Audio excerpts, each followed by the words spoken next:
So mga paraan upang ang isang lalaki ay humabol at mabaliw sa iyo. Totoong narinig niyo mga kamamay. Maaaring mangyari yan sa tulong ng mga tips and mga tutorial na aking isi-share sa inyo. Yung mga dapat niyong gawin nyo lang po ito ng maigi, gawin nyo lang po ito ng mainam, at sigurado ako na ang isang lalaki ngayon ang mababaliw sa paghahabol at talagang maghahanap ng validation ninyo. Kaya huwag natin masyadong patagalin pa mga kamamay. Ano ba ang mga dapat nyong gawin upang ang isang lalaki ay mabaliw at maghabol sa inyo?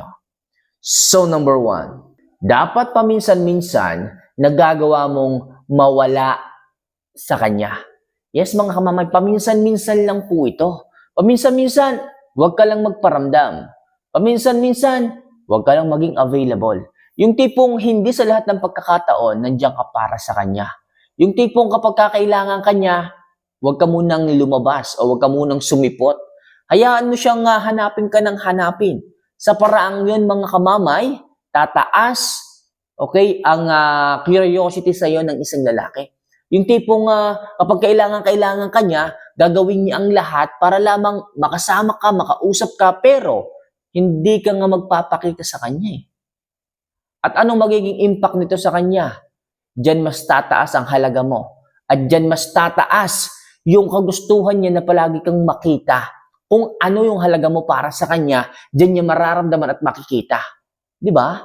Alam niyo yung kapag wala yung isang bagay, kahit sa anong bagay, mga kamamay, halimbawa, suklay. After mong maligo, hanapin mo talaga Pagtingin mo sa salamin, ang gulo-gulo ng buhok mo. Pag inayos mo naman ang kamay, hindi sapat Yun talaga ang kailangan mo Pero pag hindi mo talaga makita, kahit ilang oras ka na naghahanap, ayaw mong tigilan hanggang sa makita mo, di ba? Ganun din po mga kamamay, kung paminsan-minsan mawawala-wala kayo, at alam nyo kayo ay hinahanap ng isang lalaki, talagang tataas ang value ninyo. Sa paraang yun mga kamamay, na hindi ka palaging available sa kanya, na hindi ka palaging easy access sa kanya, doon kanya mamimiss, doon siya mababaliw, at doon siya maghahabol sa iyo. Alam niyo po mga kamama, yung tipong paghahanap sa inyo ng isang lalaki, paghahabol na po yun. Yung tipong tatanungin ka niya, may ang chat sa iyo, may ang text sa iyo, may ang miss call sa iyo, paghahabol na po yun mga kamamay. At mangyayari nga po yun mga kamamay, kung paminsan-minsan, mawawala-wala kayo sa equation o mawawala-wala kayo sa kanya. So number 2, itigil at ihinto ang paghahabol sa kanya. Mga girls, lagi ko sinasabi sa inyo, mga babae kayo, bakit ba kayo naghahabol? Bakit ba kayo naghahanap palagi ng validation sa isang lalaki? Kung alam niyo kayo ay high value, dapat hindi kayo naghahabol.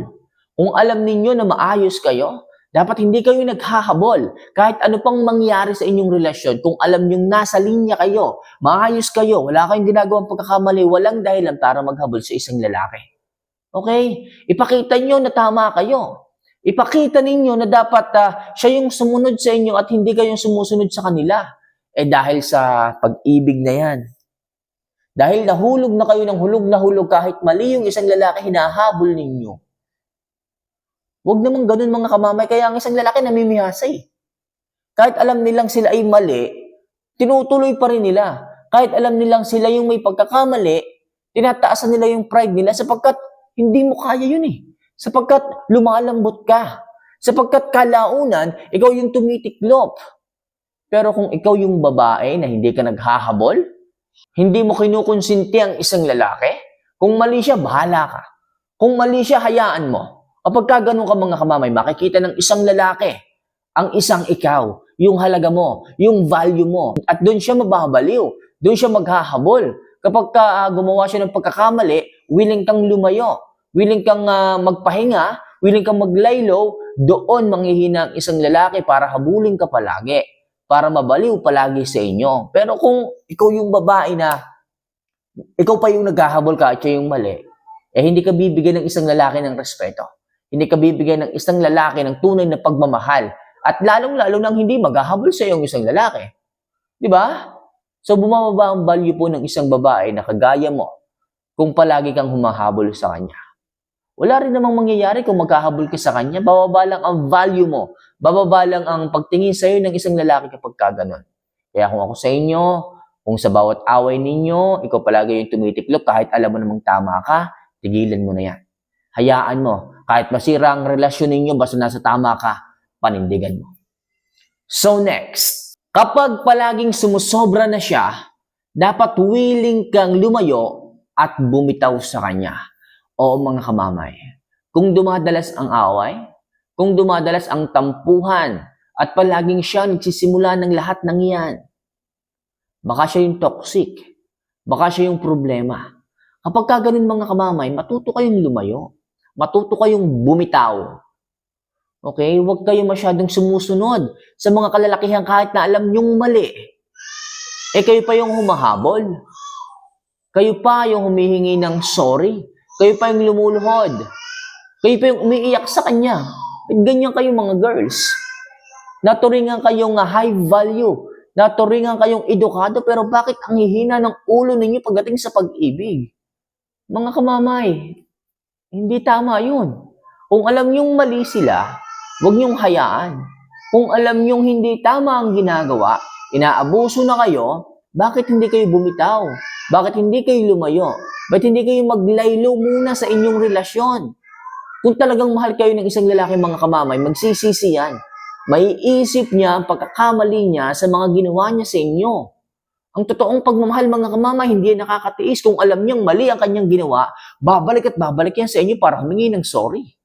Pero kung ang isang lalaki ay matigas talaga, kahit alam niya na maaari kang mawala, at kahit alam niyang mali siya, at yun ang dahilan kung bakit ka mawawala, hindi totoong pag-ibig yun para sa inyo. Hindi totoong pag-ibig yun para sa inyo. Kaya mas maganda pang bumitaw, lumayo, at huwag nang magparamdam sa kanya. At sigurado ako, sasagi ka sa kanyang isipan kapag ginawa mo yan.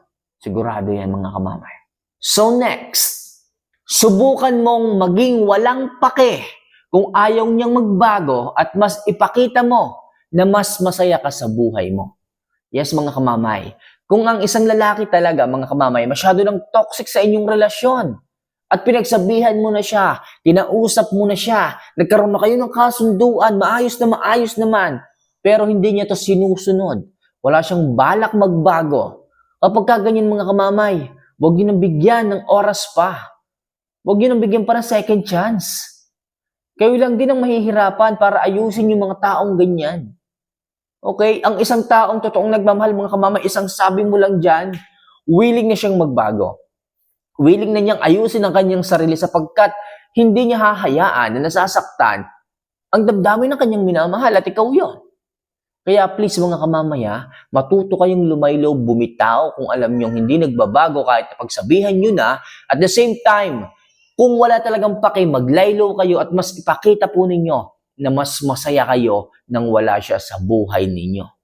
At anong mangyayari kapag nakita niyang masaya ka, sumasaya ka, mas nagbubloom ka, mas sumesiksi ka, mas gumaganda ka, mas yumayaman ka, nung mawala siya sa buhay mo, magsisisi yun.